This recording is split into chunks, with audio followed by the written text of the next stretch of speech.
Hello, my name is Rickard Sahl. I'm working as a maritime accident investigator since 5 years' time.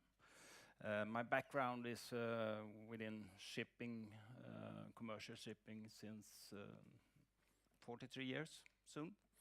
I've been captain on rather big ferries. I've been port manager. I've been working within as a claims adjuster in an insurance company and also as a marine pilot before. But now we are going to talk about one accident with the high-speed craft. It's a ribboat. Here you have the particulars for that one. Crew, master and officer, and at this occasion it was 10 passengers on board. Here you have the boat, 600 horsepower. And here we have downtown Stockholm. They started their voyage here, and here is the accident. The accident took place here. During this passage, its maximum speed is 12 knots. After this point, it's you can go full ahead if you want it. This time they went out from the berth, 12 knots. They were talking to the passengers. They hadn't been riding such a boat before. So the crew talked and instructed the passenger how to act. And when they reached this point, they increased the speed up to 35 knots. And then they saw a smaller passenger vessel coming, making high waves. Then the captain thought that, wow, now we're going to jump in the waves with only 35 knots. And the ribboat met the first wave quite well. But in the second wave a snatch, later a snatch came. The landing was a little skewed. Snatch is vertical snatch. Horizontal, sorry. And the landing was a little bit skewed, and the persons on board, when there was a jerk, both horizontally and vertically, so they slammed vertically down and also horizontally. Speed about 35 knots, and the forward part felt around 2 meters, they told us. One passenger was injured, and she suffered pain from this injuries 6 months, in 6 months' time. That's quite a long time. The causes was the excessive speed of 35 knots in combination with a turn when the boat met the waves.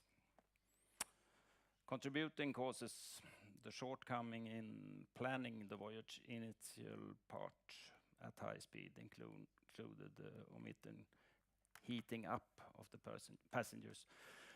Normally, this shipping company, they told us that they were heating up the passenger. They increased the speed from 12 knots up to 35, and then they start to turn and so on, so the passenger can feel how it was to go quick, but not very quick. The top speed was 60 knots. But this time, they didn't heat up the passengers. They were jumping in the waves when they saw the boat coming. Regarding the investigation, we didn't only focused on the accident. We looked at the whole rib charter, commercial rib charter business in Sweden. And we've looked at the supervision issues, education, competencies, and routines regarding rib charter boats.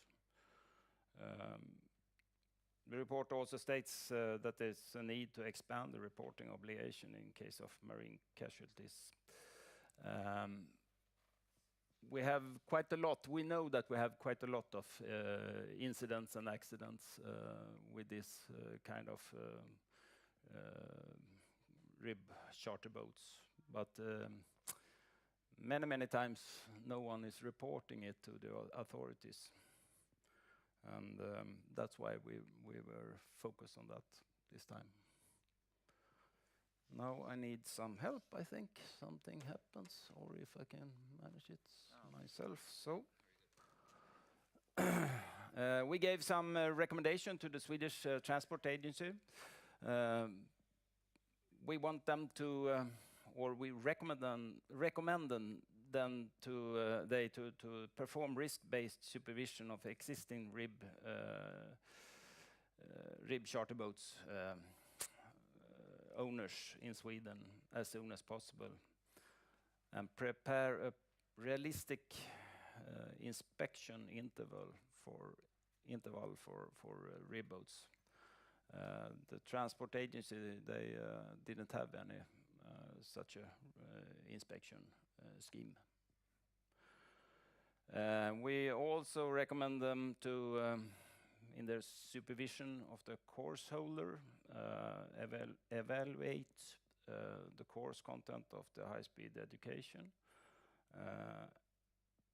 and especially the navigation part. In Sweden, if you are going to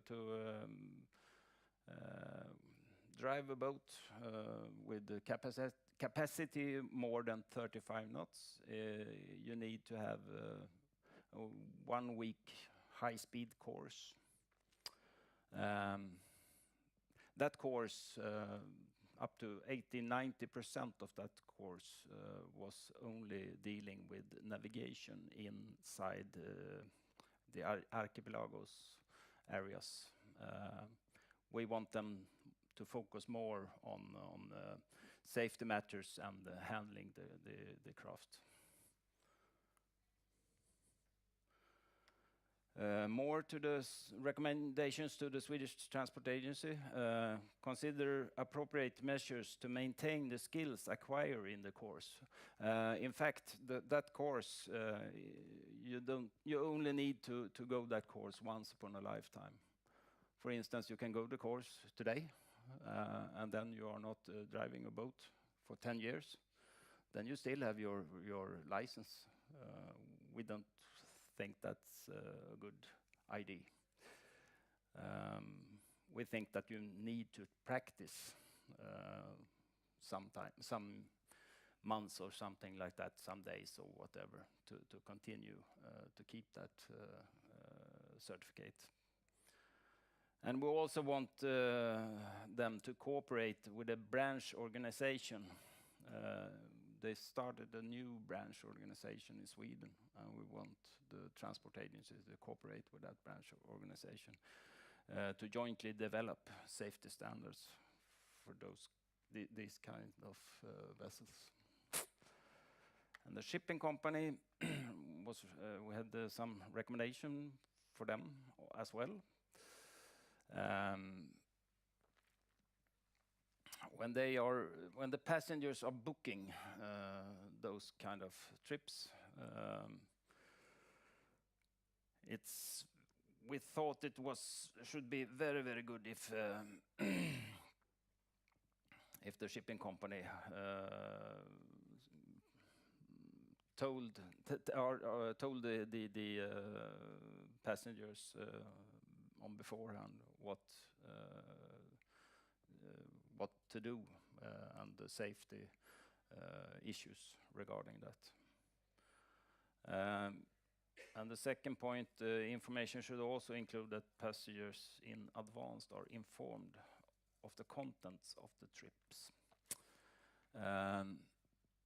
In this case and in many other cases, some boss are hiring a ribboat, but they are not telling their friends what will happen.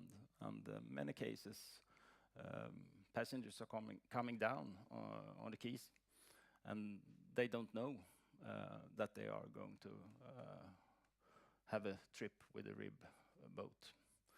And the boss, he doesn't always know if, for instance, some of their employees are pregnant or having some other difficulties with the health, back, neck, and so on. That's why we think that it's very important that all passengers on beforehand know what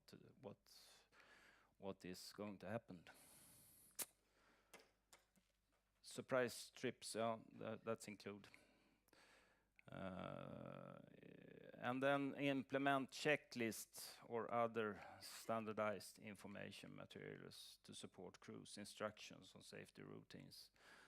The crew was only taught, the shipping company told the crew that you must have a safety information to the passengers. But some crew, they have they doing that safety information very, very good, and some doesn't. And we think that they must implement some checklist or something like that. So the standard will be nearly the same if it's depending on what crew it is. And the last was to the government. Consider extending the obligation to report marine accidents and incidents to those authorities who normally are involved in the rescue operations at sea. Today in Sweden, it's almost only the captain who is responsible for reporting, not the ship owner. When we have very serious accident, the police authority and the Coast Guard and customs are obligated to report very serious. Why the customs? Nobody knows. I personally, I think that for many years ago, the Coast Guard was the same as the customs, so that's why the legal part is still there. But we want everyone who normally are involved in the rescue operations to be obligated to report accidents, serious accidents, and so on. Pilots, VTS, Coast Guard, police, shipping companies, and so on. In the aviation industry, nearly all involved parties are obligated to report accident and incidents within the aviation industry. So that's it.